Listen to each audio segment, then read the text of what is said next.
Buenos días, hermanos. Les invito a que vayamos a la carta de Tito. Vamos a estar en los versículos del 12 al 14 del capítulo 1. Tito 1, versículos 12 al 14. Y dice su palabra: uno de ellos, su propio profeta, dijo: los cretenses son siempre mentirosos, malas bestias, glotones ociosos. Este testimonio es verdadero. Por eso repréndelos severamente para que sean sanos en la fe, no prestando atención a mitos judaicos y a mandamientos de hombres que se apartan de la verdad. Oremos. Padre Celestial, acudo a ti, Señor, en el nombre de Cristo Jesús, para que tu gracia, Señor, me sostenga, para que tu gracia, Señor, sea quien me ayude a que tu palabra sea predicada fielmente esta mañana. También oro por mis hermanos que están aquí, Señor, que nos ayudes a todos, Padre, a que vengamos a ser maduros en la fe, a que vengamos a ser sanos en la fe, a que vengamos a ser más y más a la imagen de nuestro Señor Jesucristo. Sabemos que estamos en un mundo que nos rodea, Señor, a la deriva por el pecado, Señor, pero tu evangelio nos ha salvado, Señor. Te pido, Señor, te ruego en esta mañana que vivamos verdaderamente, Señor, con arrepentimiento, que vivamos una vida digna de un verdadero arrepentimiento. En Cristo Jesús te lo suplico, Señor. Amén. Pueden sentarse, hermanos.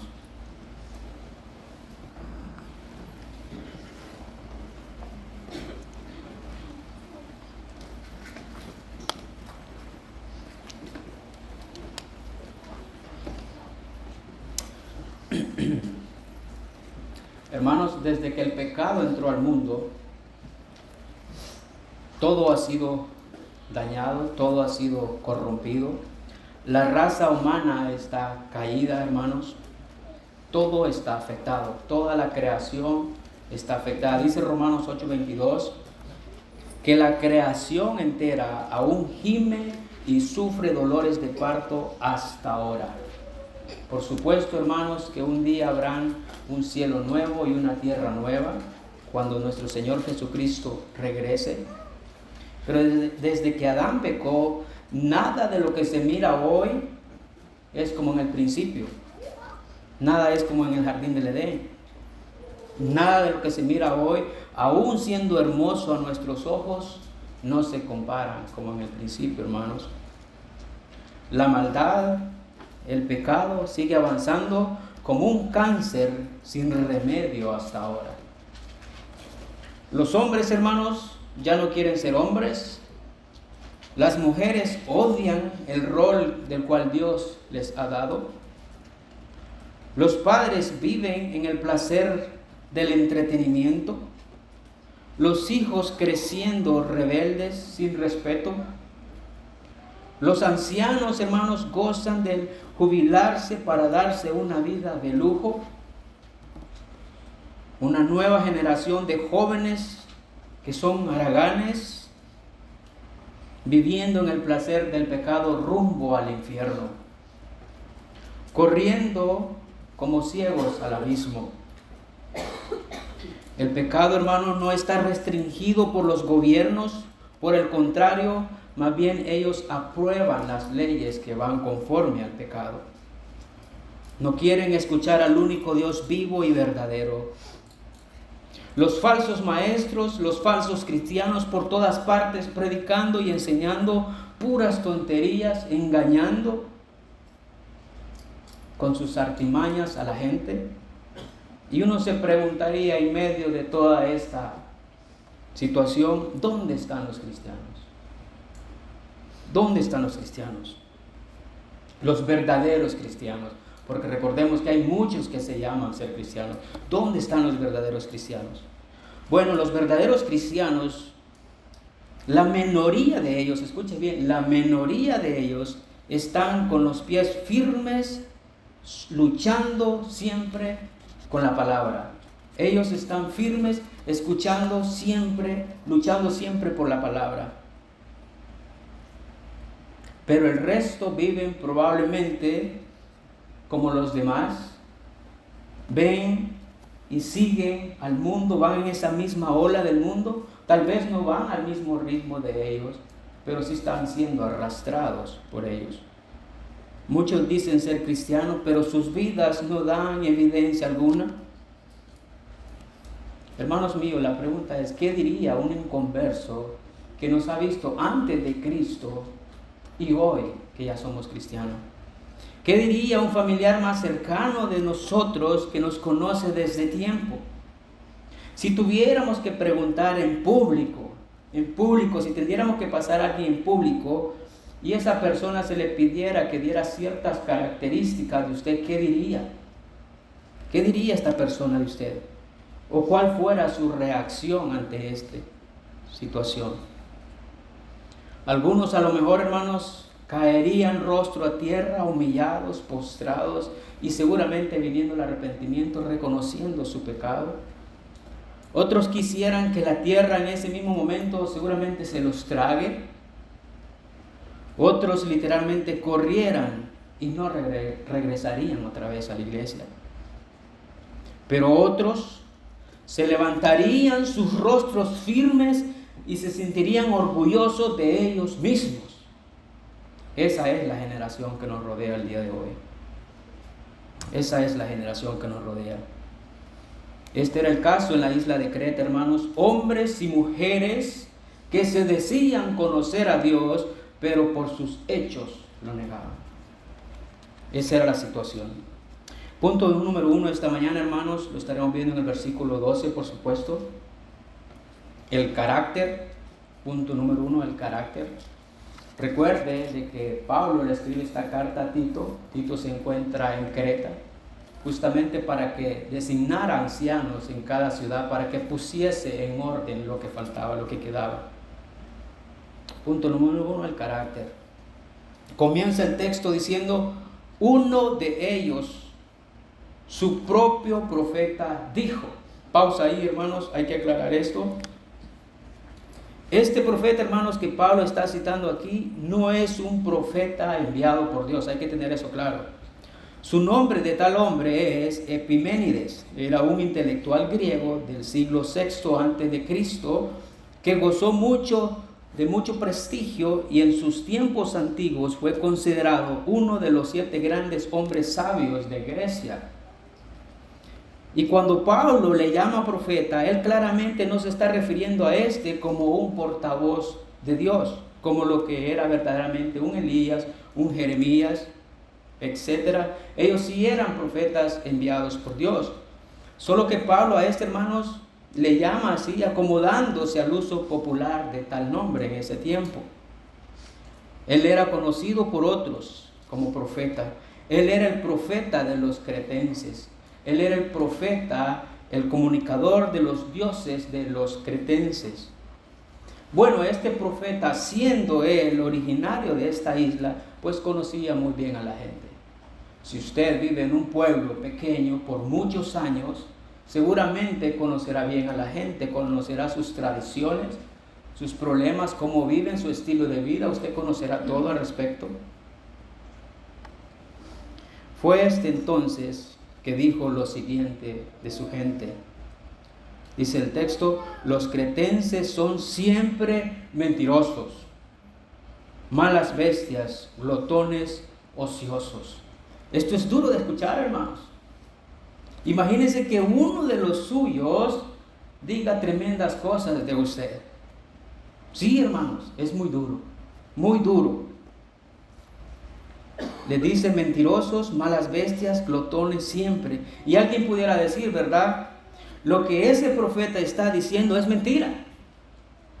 Otro pudiera decir, ¿y cómo sabemos que lo que está diciendo ese hombre es verdad cuando él mismo es de Creta? Y la reputación es que todos son mentirosos. ¿Quién cree a quién? Pues siempre, como siempre, hay hombres que se paran a dar la cara con la verdad dice Pablo en el versículo 13, él contesta esta situación y dice, este testimonio es verdadero. Se acabó la discusión.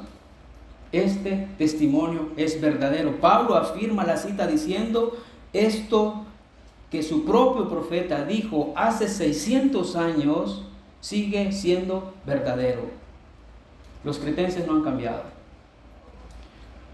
Y hermanos, aquí pudiéramos observar un detalle muy bueno para nosotros. Recordemos que este es un falso profeta que dijo una verdad, porque Pablo lo ha dicho que este testimonio es verdadero.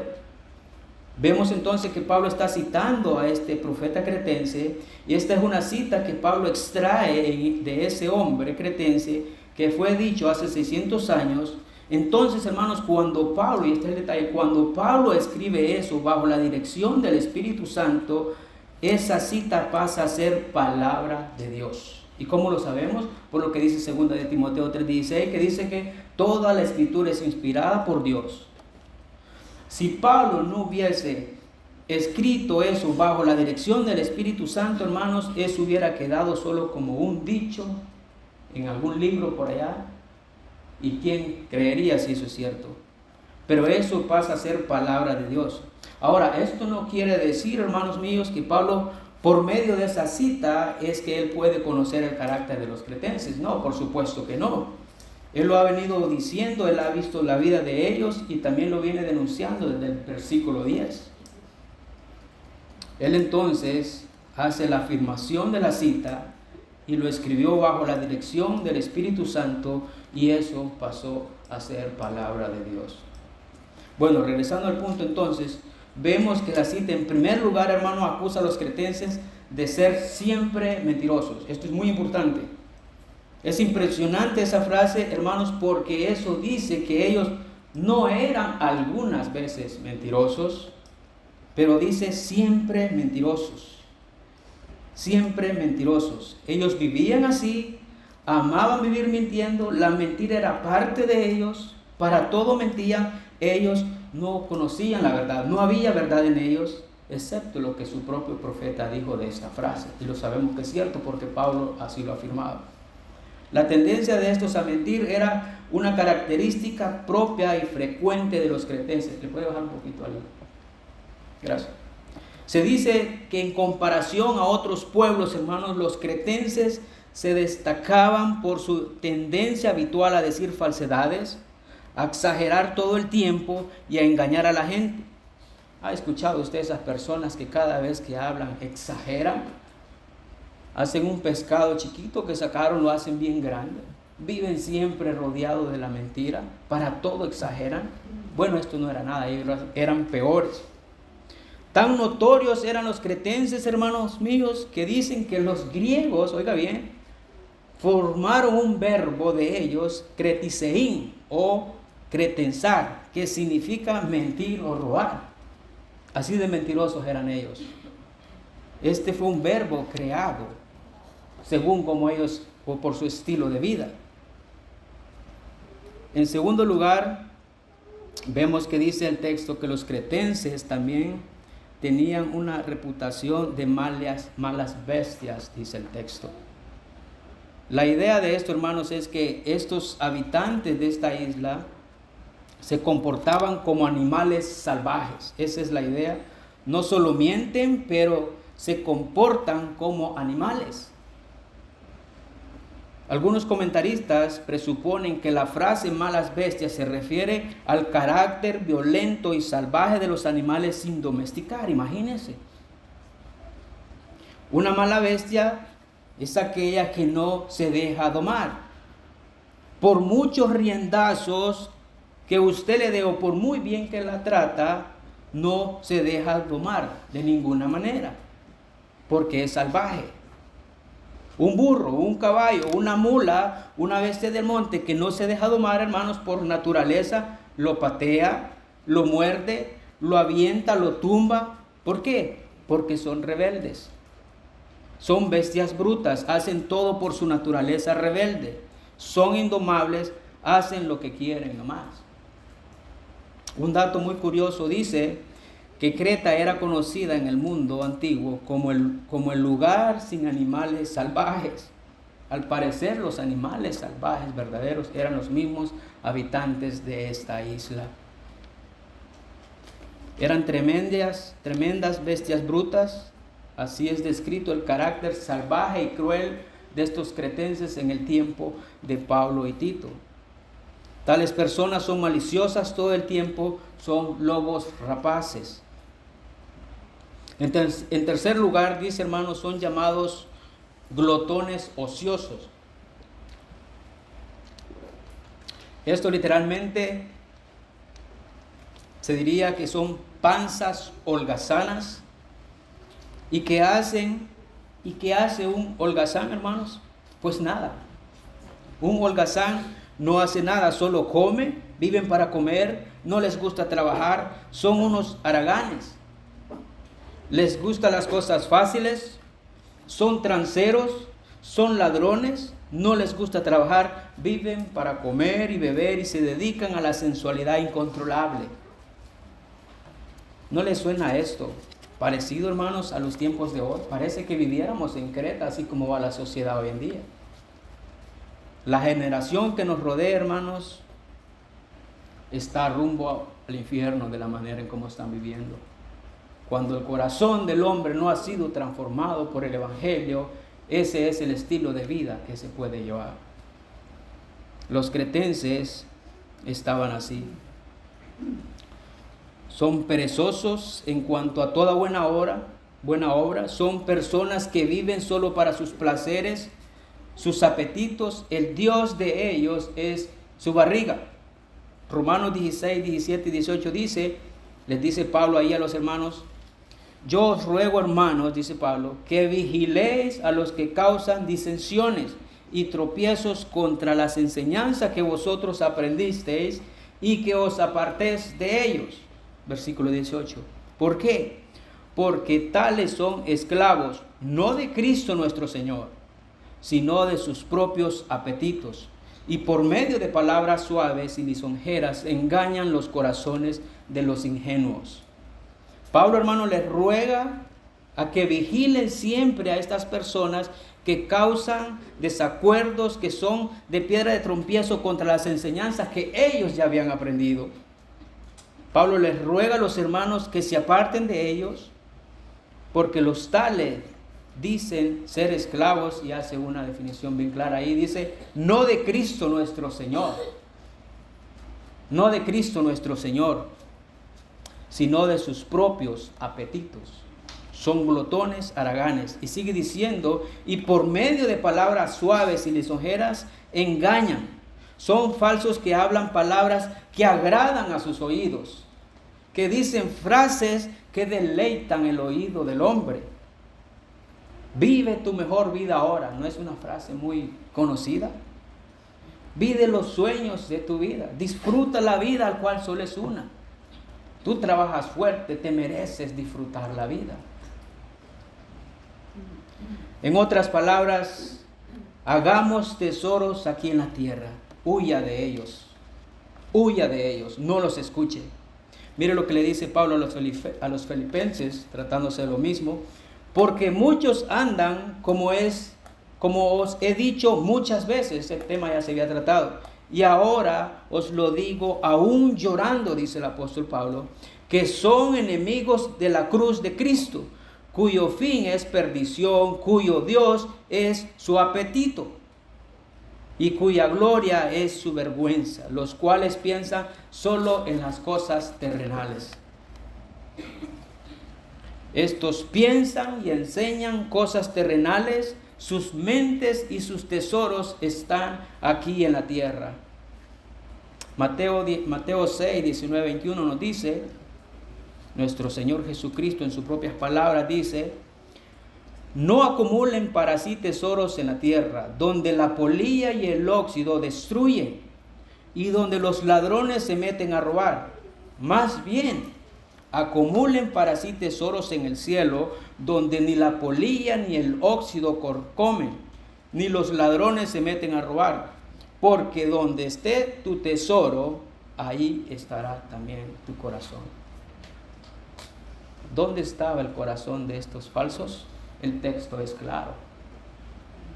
¿Dónde está su corazón? Usted mismo sabe la respuesta. Nuestra ciudadanía, hermanos, de los que han creído, está en los cielos. Y debemos, hermanos, debemos ansiosamente esperar al único Señor y Salvador Jesucristo. No nos hagamos tesoros aquí en la tierra entonces.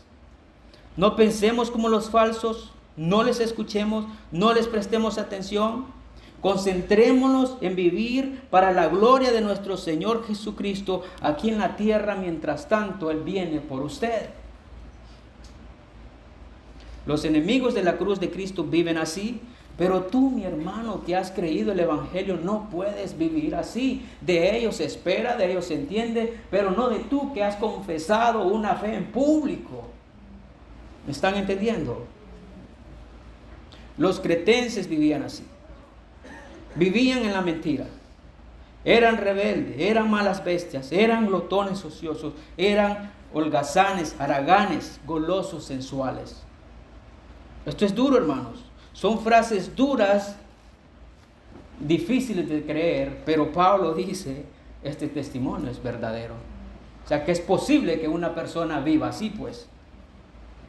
Lo que su profeta dijo, dice Pablo, hace 600 años, es verdadero. Los cretenses no han cambiado todavía. Pablo sabe muy bien, no solo por la cita del profeta cretense, pero él mismo ha visto la vida de estos hombres. Por ejemplo, el profeta dice que los cretenses son mentirosos, ¿verdad? Pablo dice en el versículo 10 que los falsos son habladores vanos, engañadores. El profeta dice que son malas bestias. Pablo ya dijo que los falsos eran rebeldes, es decir, ingobernables. El profeta dice que son glotones. Pablo dice que los falsos maestros actúan motivados por ganancias deshonestas, es decir, que hacen lo necesario para complacer sus apetitos. En otras palabras, hermanos, se trata de un afán materialista. Eso encierra todo, un afán materialista. Pablo conoce entonces con exactitud la cita por lo que ha visto en los cretenses. Es duro, hermanos. Este es el carácter de los cretenses. Hemos descrito el carácter de esta gente que vivía. Ahora la pregunta es, ¿cómo somos nosotros? ¿Qué diría Pablo de nosotros los cristianos aquí, hermanos? Digo cristianos porque recordemos que en Creta habían cristianos también, los cuales prestaban atención a los falsos maestros y seguro muchos de ellos llevaban vidas desordenadas al igual que ellos. Recordemos que el texto ya nos dice, el contexto de la carta dice que Pablo le dijo a Tito que designara ancianos en cada ciudad para que pusiere en orden lo que faltaba. Había un desorden ahí. Seguramente habían cristianos que se dudaba mucho de ellos si eran cristianos o no, o ancianos mismos corruptos, de mal testimonio. La pregunta es, ¿cómo son los cristianos de Bautista Trinidad? Eso eran los cretenses. ¿Cómo son los cristianos de Bautista Trinidad? Aquellos que ya confesaron una fe, aquellos que hicieron pública una fe. ¿Cómo están viviendo? ¿Cómo son los cristianos de Bautista Trinidad? ¿Son mentirosos? ¿Son notorios en este pueblo, hermanos? ¿Son diferentes a los que se dicen ser cristianos? ¿O los confunden con ellos? ¿Somos como los cretenses? ¿Será que tenemos características de ellos? Decimos tener la sana doctrina, pero hemos cambiado. No hemos cambiado todavía y aún seguimos como antes. Pregunto, ¿vivimos mintiendo? ¿Somos rebeldes? ¿No nos gusta que nadie nos reprenda? ¿No nos gusta cuando alguien nos llama la atención? ¿Será que somos glotones, perezosos para la obra y el avance del reino de nuestro Señor Jesucristo? ¿Estamos cómodos, hermanos? Si vivimos así, no podremos evangelizar nunca. Olvidémonos de evangelizar. No podemos evangelizar llevando vidas de esta manera. ¿Qué testimonio puede dar una persona así, hermanos? ¿Va a ir a hablar del poder transformador del Evangelio en la vida de una persona? Cuando hay una vida sin obediencia al Señor, sin reverencia, es imposible testificar de aquel que nos ha cambiado. No se puede evangelizar así, hermanos. Punto número 2. El propósito de la reprensión. El propósito de la reprensión. Versículo 13.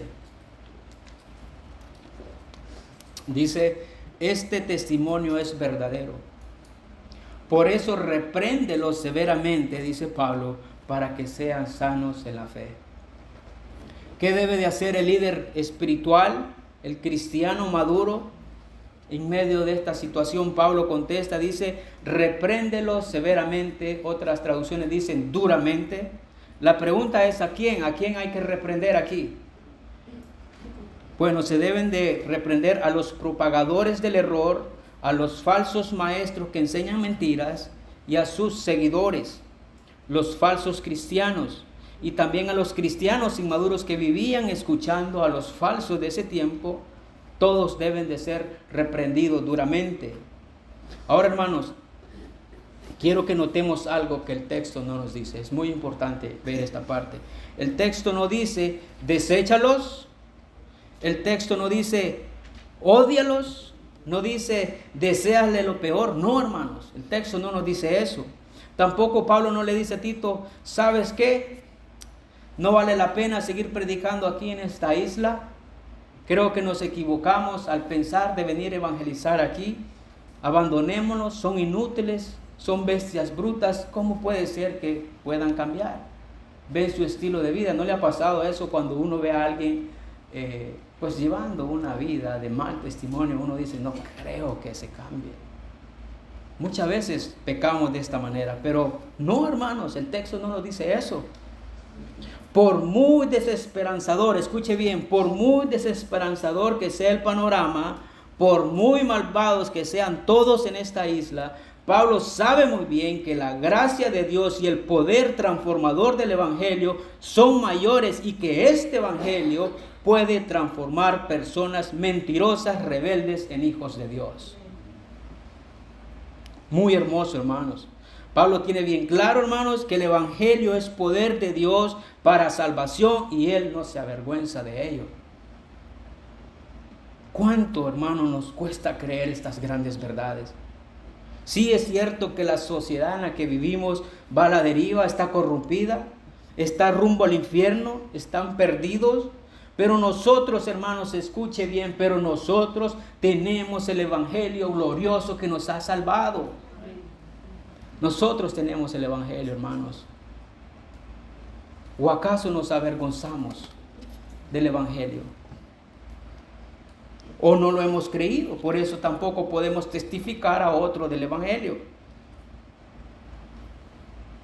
¿O es que también se nos olvidó quiénes éramos antes, muchos de nosotros que están aquí sentados esta mañana? Sé que muchos de ustedes han puesto la fe en Cristo. Sé que muchos de ustedes llevaban vidas rebeldes. Sé que muchos de ustedes en otro tiempo estaban muertos en delitos y pecados, pero Cristo los ha salvado y ahora son salvos por su gracia. Pues no vivamos así, hermanos, si realmente hemos creído. Esa es la exhortación de nosotros en este texto. Pablo entonces reprende duramente, y esto, hermanos, se debe hacer con la palabra, por supuesto. Por eso en el versículo 9, uno de los requisitos que miramos es que el anciano debe de ser retenedor de la palabra fiel, que es conforme a la enseñanza, para que sea capaz de exhortar con sana doctrina y refutar a todos aquellos que contradicen. Y muchas veces, hermanos, tengo que decirlo, muchas veces esta reprensión va a doler, va a ser dolorosa. La expresión aquí de duramente en su original es apotomos, que significa cortar. Así como un cuchillo o una hacha cortan, la reprensión, hermanos, debía cortar con fuerza irresistible y penetrar. Esto es lo que significa esta palabra duramente en su original. Así como un cuchillo entonces penetra y corta la parte mala, podrida de una fruta, es así como la reprensión tenía que entrar y cortar. Entonces lo que Pablo está diciendo es que hay que reprender, hay que cortar duramente para remediar la situación. ¿Se está dando cuenta? Esto es necesario, hermanos, que se haga siempre, y es triste, pero es que es necesario por la causa de nuestra dureza de nuestros corazones. No vamos a ir a reprender a los animales. Somos nosotros los desobedientes, los rebeldes, los pecadores, los malvados, por nuestra rebeldía. Los falsos maestros, los falsos cristianos y aquellos que son seguidores de estos deben de ser reprendidos. Cuando en una iglesia, hermanos, se practica el pecado, escuche bien, cuando en una iglesia se practica el pecado, o si se está enseñando otra cosa de la cual Dios no ha dicho que es cierto, se necesita la reprensión dura, la cual no es agradable ni para el que la da, ni para el que la recibe. Es duro. ¿A quién le gusta reprender? Digo, ¿a quién le gusta ser exhortado por nuestro pecado? Es duro, la verdad duele. Y más cuando es la palabra de Dios. Corta, duele. Pero necesitamos las dos, hermanos. Hay que aprender a reprender, por supuesto, con la palabra. Y hay que aprender a aceptar la reprensión. Y ambas necesitan humildad y paciencia. Las dos necesitan humildad y paciencia. Esto va a doler, la reprensión duele, hay que reprender de manera cortante y lo que corta duele, y eso es la palabra de Dios. Hebreos 4:12 nos dice: porque la palabra de Dios es viva y eficaz y más cortante que cualquier espada de dos filos. Penetra hasta la división del alma y del espíritu, de las coyunturas y los tuétanos, y es poderosa para discernir los pensamientos y las intenciones del corazón. Versículo 13. No hay cosa creada oculta a su vista, sino que todas las cosas están al descubierto y desnudas ante los ojos de aquel a quien tenemos que dar cuenta. Corta, penetra, saca a la luz lo oculto, la mentira, el pecado. No hay escapatoria, hermanos. Por mucho que te quieras esconder y huir, siempre serás confrontado un día. No te vas a escapar. La palabra de Dios, hermanos, nos hace conscientes de nuestros errores y defectos, nos señala lo mucho que necesitamos caminar para llegar a la meta, nos exhorta, nos corrige, nos reprende y lo hace de manera que a veces nos va a doler mucho. Es la palabra de Dios la que corta y a veces va a ofender. Esta represión algunas veces va a llegar a ser la necesidad de expulsar y sacar a aquellos falsos maestros dentro de la iglesia que causan divisiones. Pablo ya lo dijo en el versículo 10, que a los falsos hay que taparles la boca, exhortándolos, callándolos, reprendiéndolos, llamándoles la atención. No hay que darles plataforma, hay que silenciarlos, llamarlos al arrepentimiento, y si no se arrepienten, hay que sacarlos para que tal vez así reconozcan su error y vengan al arrepentimiento. Y si es un hermano de la iglesia, porque a los falsos hay que hacer esto, y si es un hermano de la iglesia o un miembro de la iglesia, aquellos que ya pusieron su firma en aquellas hojitas, Mateo 18, 15, 17 dice: y si tu hermano peca, ve y repréndelo a solas. Si te escucha, has ganado a tu hermano. Pero si no te escucha, lleva contigo a uno o dos más, para que toda la palabra sea confirmada por boca de 2 o 3 testigos. Y si rehúsa escucharlos, dile a la iglesia. Y si también rehúsa escuchar a la iglesia, sea para ti un gentil, un recaudador de impuestos. Si se rehúsa la exhortación, dice Mateo, que hay que tenerlo por gentil, por publicano.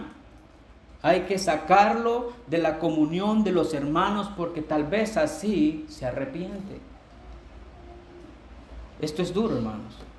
pero es necesario de hacerlo. Va a doler, va a ser difícil de hacer, porque corta, porque va a penetrar, pero es necesario porque esto trae sanidad.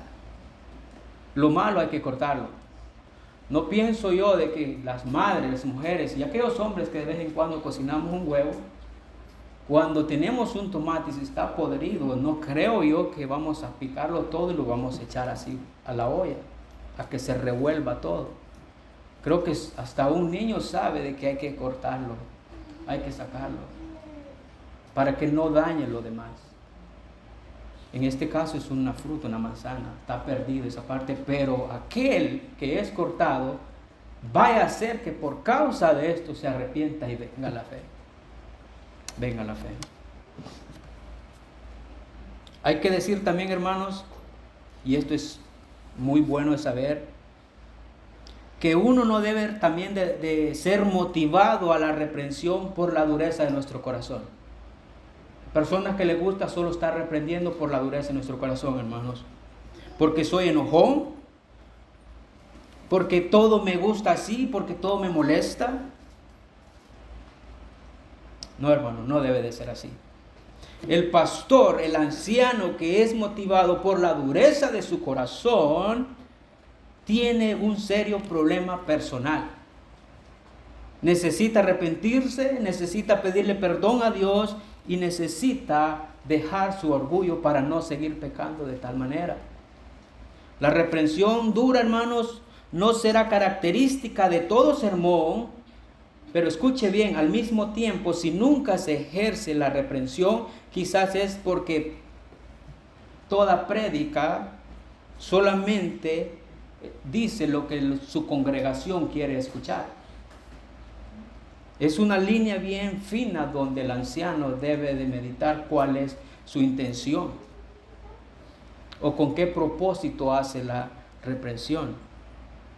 Cuando el anciano, hermanos, es fiel a la palabra, en cada predicación ella misma proporcionará el necesario equilibrio y marcará el tono para cada momento. La reprensión es con firmeza, con humildad y con mucha paciencia, por supuesto. Con mucha paciencia. Fíjese ahí lo que dice en 2 de Timoteo. Pablo le dice ahí en 2 de Timoteo. Dice que predica la palabra, insiste a tiempo y fuera de tiempo, redarguye, reprende, exhorta, y aquí viene, con mucha paciencia e instrucción. 2 de Timoteo 2, 24, 25 nos dice, y el siervo del Señor no debe de ser rencilloso. Este es alguien que es pleitista, que le gusta irse a los golpes, sino amable para con todos, apto para enseñar, sufrido, corrigiendo tiernamente a los que se oponen. A los que se oponen, esa es la intención. Por si acaso, sigue diciendo el texto, Dios le da el arrepentimiento que conduce al pleno conocimiento de la verdad. Y volviendo en sí, escapen del lazo del diablo.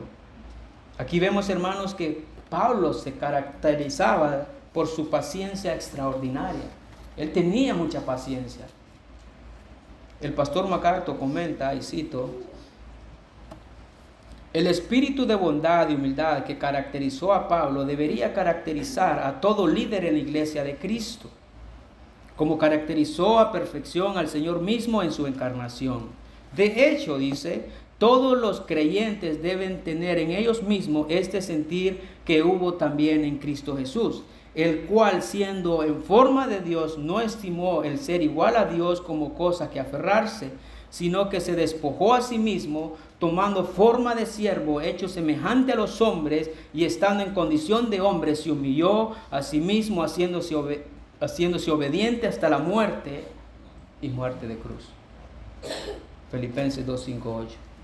Debemos ser motivados, no debemos ser motivados entonces a reprender con nuestra dureza nuestro corazón, pero debemos de ser motivados con humildad, con la palabra, con mucha paciencia, con mansedumbre con amor cristiano por las almas perdidas. Esas personas tienen un alma y si mueren en esa condición van a ir al infierno y ya no hay escapatoria.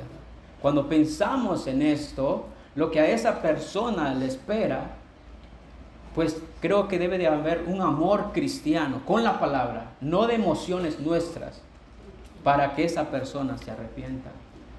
Nos cuesta entender qué es el infierno, hermano. Seguramente no sé si usted medita en eso. La ira de Dios en el infierno.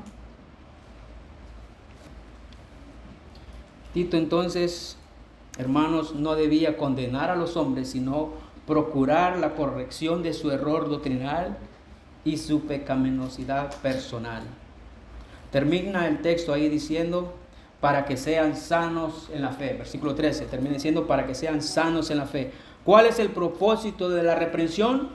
¿Cuál es el resultado deseado de todo hombre que reprende a otro hombre? Es que éste venga al arrepentimiento, que venga Cristo, que venga la verdad, que lleve a una vida de santificación, que venga a ser sano en la fe. Ese es el motivo.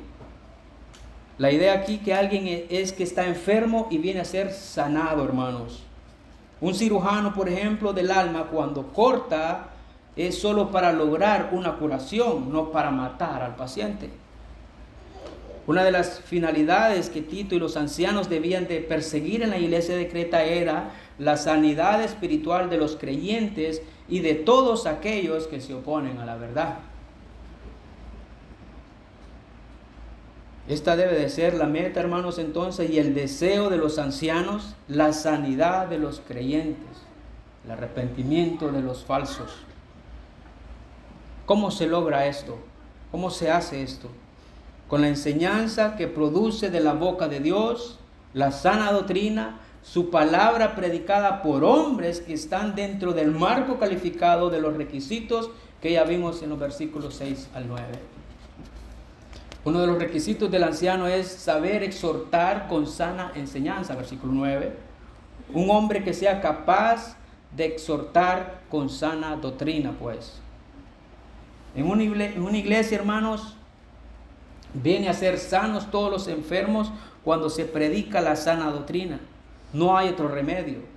La sana doctrina nos diagnostica nuestra enfermedad. Ahora, una persona, hay que aclarar esto, una persona no puede ser sanado solo por estar en una iglesia de sana doctrina. Hay muchos que están en iglesias de sana doctrina. Hay muchos que se dicen igual que los demás, que son sanos, pero realmente no reconocen su estado de maldad porque piensan que están bien delante de Dios, actúan con su orgullo. Por fuera tal vez se ven bien, pero por dentro están podridos porque no aceptan la gravedad de su orgullo, porque no aman al Señor, dicen amarlo, pero con sus hechos lo niegan. No han sido sanos en la fe todavía. Pero solo aquellos, hermanos, que reconocen su estado pecaminoso, escuche bien, y abrazan y viven la sana enseñanza, son sanados y se puede ver el cambio en ellos. Solo ellos, los que aceptan su enfermedad, los que abrazan la sana doctrina, los que aman la palabra, los que quieren cambiar, los que quieren agradar a Dios, solo ellos pueden ser sanados y transformados. La sana doctrina es sanadora, cambia a las personas, ya no somos iguales que antes, cambia nuestra comprensión de las cosas, nuestros deseos, cambia nuestras prioridades, cambia nuestras actitudes, cambia nuestros sentimientos. La sana doctrina hace que nuestro entendimiento esté más de acuerdo con la perspectiva de Dios, hermanos. Nos limpia, nos santifica, cambia nuestra manera de vivir, pues, eso es. Y esto solamente sucede si realmente la creemos y la vivimos para honrar al único que es santo. No para presumir que estoy en una iglesia de sana doctrina o que yo sigo a todos aquellos que predican sana doctrina, sino para glorificar a aquel que es santo, para hacer más y más a la imagen de nuestro Señor Jesucristo. Ese es el propósito, ese es el deseo de cada cristiano. Los cretenses entonces necesitaban ser sanos en la fe, al igual que muchos de los que están aquí esta mañana, que necesitan ser sanos en la fe. ¿Qué esperas, hermano? ¿Qué esperas? ¿Amas al Señor? No nos dejemos llevar por los demás. No seamos como los falsos. Una iglesia es fuerte, hermanos, no por el que se para aquí al frente. Una iglesia es fuerte porque tiene miembros fuertes, firmes en la verdad, que aman la verdad y que aborrecen el pecado y que no quieren llevar una vida así. Aquellos que instruyen a sus hijos para que ellos sean los próximos miembros de la iglesia. Si usted ama la iglesia, escuche bien, si usted ama la iglesia en la cual está sentada hoy, este día, esta mañana, con todos los hermanos que le rodean, usted va a preocuparse por aquellos que van a ser después de usted. Y es así como una iglesia se hace fuerte, por la palabra, no porque yo quiero, por la palabra, hermanos. Utilicemos la palabra. El Señor se ha revelado en su palabra para que la utilicemos, para que seamos transformados por ella. Pablo dice, hay que reprenderlos para que vengan a conocer la verdad. Ese es nuestro deseo, hermanos, todos aquí, que vengamos a ser sanos en la fe. Punto número 3, versículo 14, la advertencia.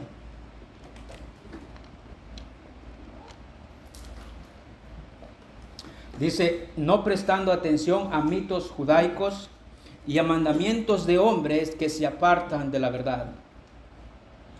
Pablo entonces advierte a Tito que procure que los creyentes ya no atiendan más a mitos judaicos ni a mandamientos de hombres. Uno de los resultados, hermanos míos, es que cuando uno ya viene a ser sano en la fe, ya no tenemos necesidad de andar escuchando falsos maestros, pues. Ya no hay necesidad de andar buscando la fe por otro lado. Cuando uno viene a ser sano en la fe, ya no hay necesidad de escuchar a estos engañadores, a estos habladores de vanidades. Cuando el cristiano ya llega a reconocer que tiene la verdad, tiene una fe sana y ya no va a tener la necesidad de seguir buscándola en religiones. Ya no tiene necesidad de seguir escuchando a los falsos entonces, ni sus creencias. Eso impide, hermanos, cuando hacemos esto, impide el crecimiento de la sana doctrina. Impide hacer sano en la fe. Pablo advierte entonces que no presten atención, no los escuches, no los imites, no les des plataforma, ignóralos, no les des like. Lo que ellos enseñan lo que ellos enseñan no es palabra de Dios. Por muchas frases bonitas que digan, traen una mala intención. Tuercen la escritura, hermanos. Te tuercen la escritura y te la hacen creer que esto es lo que tú necesitas. Tengamos cuidado. No nos juntemos con ellos. La Biblia es clara de esto.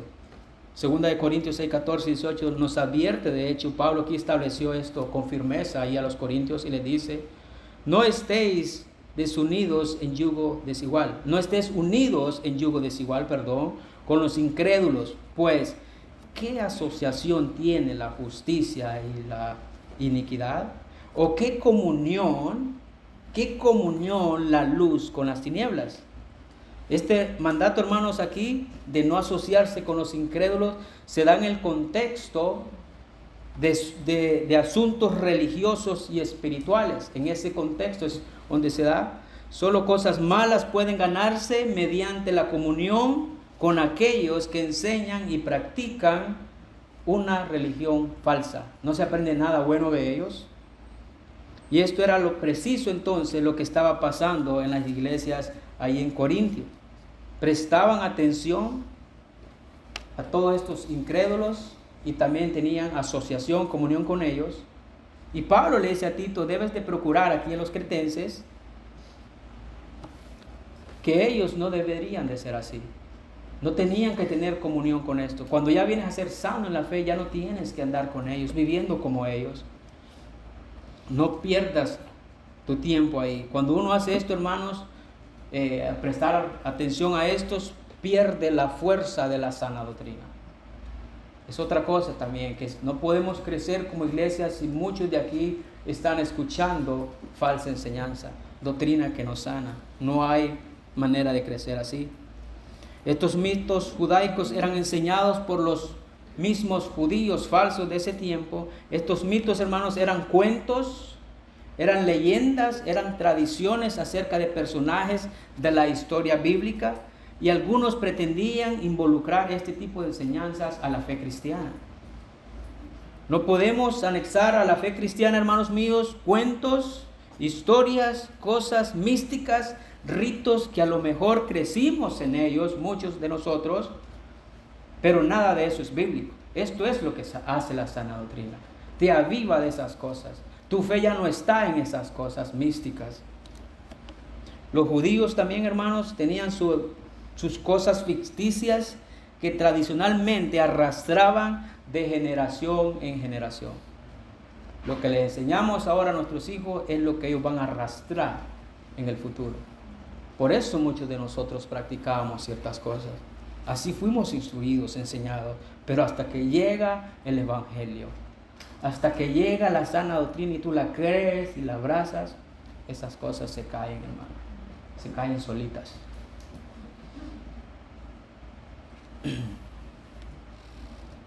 Hay personas que les gusta este tipo de personas que hacen todo este tipo de cosas. Se dice que ellos discutían muchas cosas aquí los judíos de numerología, que tal número o letra hebrea simbolizaba algo, números que les daba ciertos significados, todo ese tipo de cosas místicas. Pero al final, hermanos, tenemos que tener claro que aunque esto parezca bonito, estos mitos, y por muy espiritual que suene la cosa, no importa, de nada importa, porque nada de eso santifica. Todo eso puede ser atractivo para nosotros, para algunos, pero no ayuda nada a la fe cristiana. Es triste, hermanos, pero hay personas que viven así de esa manera. Muchos de ellos viven prestando atención a todo este tipo de cosas sin fundamento bíblico porque están hartos de escuchar la verdad. Están hartos de escuchar la verdad y prefieren cuentos y tradiciones. Pablo sigue diciendo en su texto que dice que no prestando atención a mandamientos de hombre que se apartan de la verdad. Que se apartan de la verdad. Esto es legalismo, hermanos, estos mandamientos de hombre. Cuando un mandamiento de hombre se convierte en un mandato de Dios, cuando un hombre se concentra en leyes humanas para lograr estar bien espiritualmente, lo único que logra es desobedecer los mandatos de Dios. Él puede decir con su boca, con sus labios, que está honrando a Dios, puede decir lo que quiera decir, pero su corazón está lejos del Señor. Cuando pone estos mandamientos de hombres y los quiere vivir. Y eso fue lo que dijo el profeta Isaías en Isaías 29:13. Dice: digo entonces el Señor, por cuanto este pueblo se me acerca con sus palabras y me honra con sus labios, pero aleja de mí su corazón, y su veneración hacia mí es solo una tradición. Una sola tradición aprendida de memoria. No es nada vivo.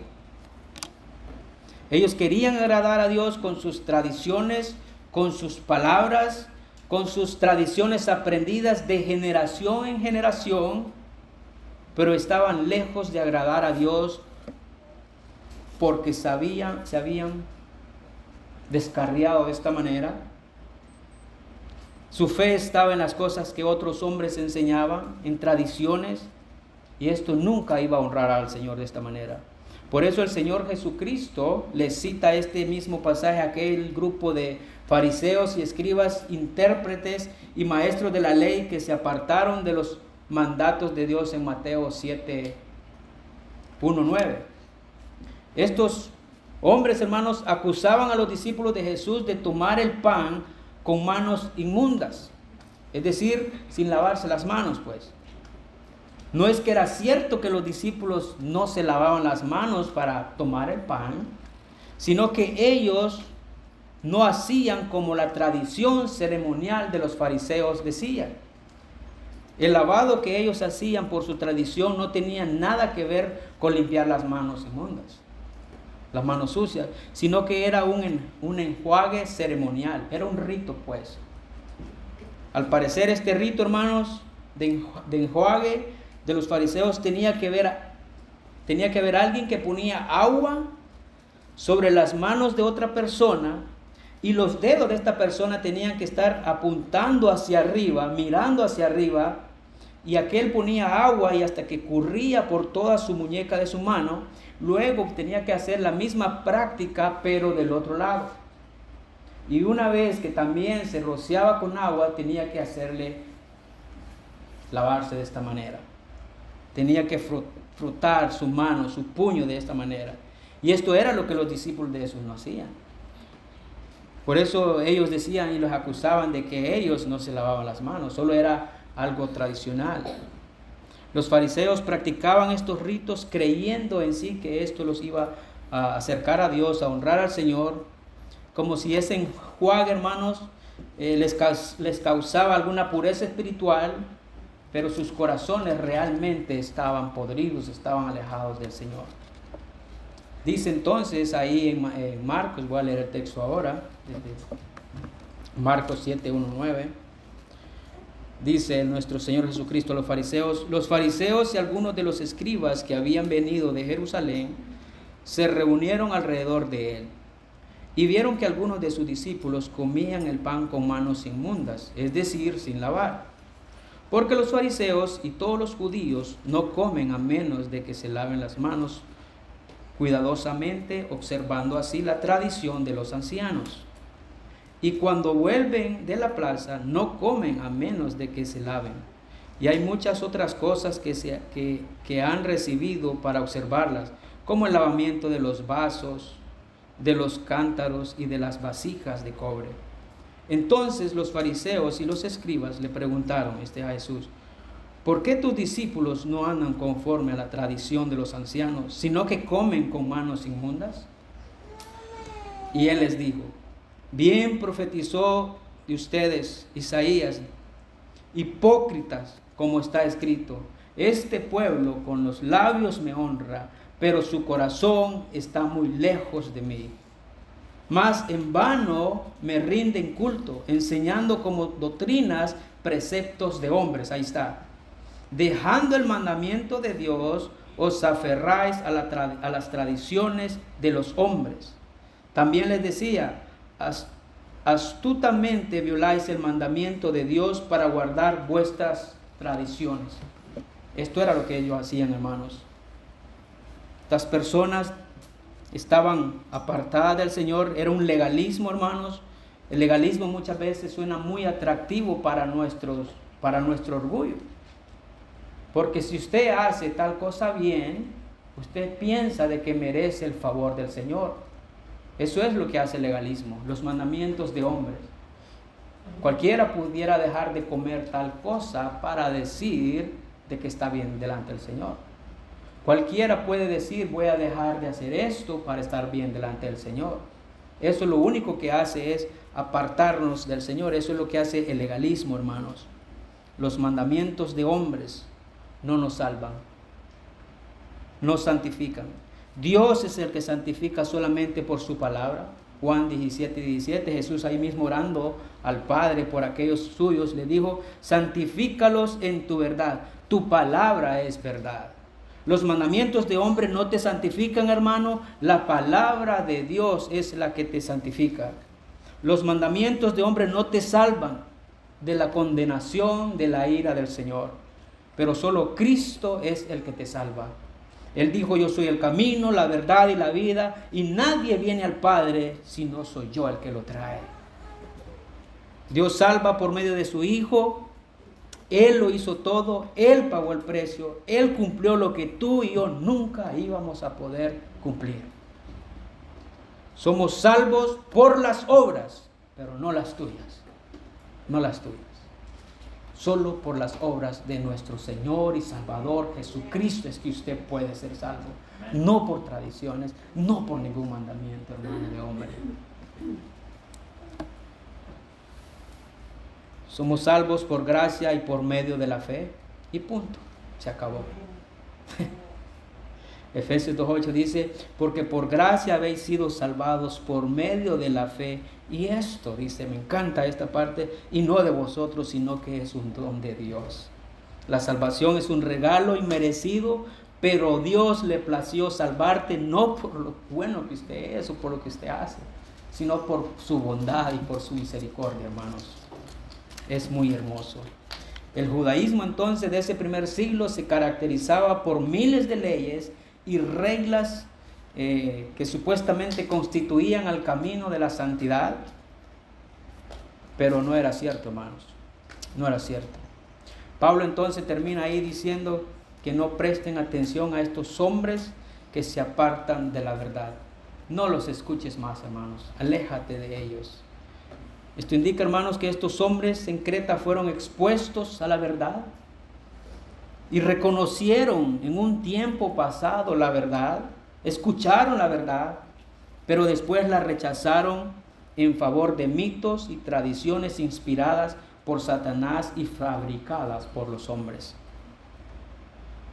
Hermanos y amigos que están aquí esta mañana, no basta con venir aquí a la iglesia, a una iglesia de sana doctrina. Si tú no has puesto tu fe bien, escúchame bien, hermano mío, si tú no has puesto tu fe en el único que te puede salvar, nuestro Señor Jesucristo, no puedes, hermanos míos, ir al cielo. No puedes entrar al cielo. Te vas a apartar de la verdad en cualquier momento. No importa si estás aquí cada domingo escuchando sana doctrina. No basta con eso. Te vas a apartar de la verdad en cualquier momento. Solo es cuestión de tiempo de que alguien venga a hablarte de estos mitos, de mandamientos de hombre. Y como no vas a estar firme en la fe, te vas a apartar de la verdad. Eso no te salva estar sentado aquí cada mañana si no crees la verdad. Recuerda, hermano o amigo, que Judas caminó con Jesús, estuvo con Jesús, comió con él, escuchó sana enseñanza, sana doctrina, estuvo con él todo ese tiempo. Y ustedes ya saben el fin de él. Se apartó, se perdió. Que no sea ese caso para los jóvenes aquí esta mañana. Que no sea ese caso para ti, anciano. Que no sea ese tu caso, anciana. Que no sea ese caso aquí para los niños. Si no hemos creído el Evangelio, si no practicamos la verdad, es imposible continuar en esta carrera. Oremos, hermanos. Señor y Padre Santo, te doy gracias, Señor, por tu palabra preciosa, bendita, sagrada, perfecta, inspirada por ti, Señor, que es predicada por hombres viles, pecadores, que no merecen más que el infierno tuyo, Señor.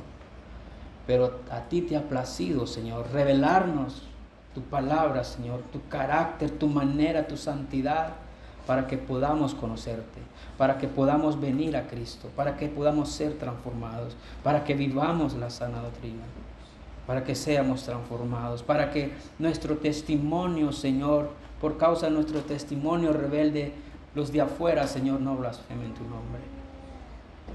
Padre mío, ten misericordia de esta iglesia, ten misericordia de nosotros, Señor, y que juntos podamos glorificarte con corazones arrepentidos, que hemos creído la verdad. En Cristo Jesús te lo pido. Amén.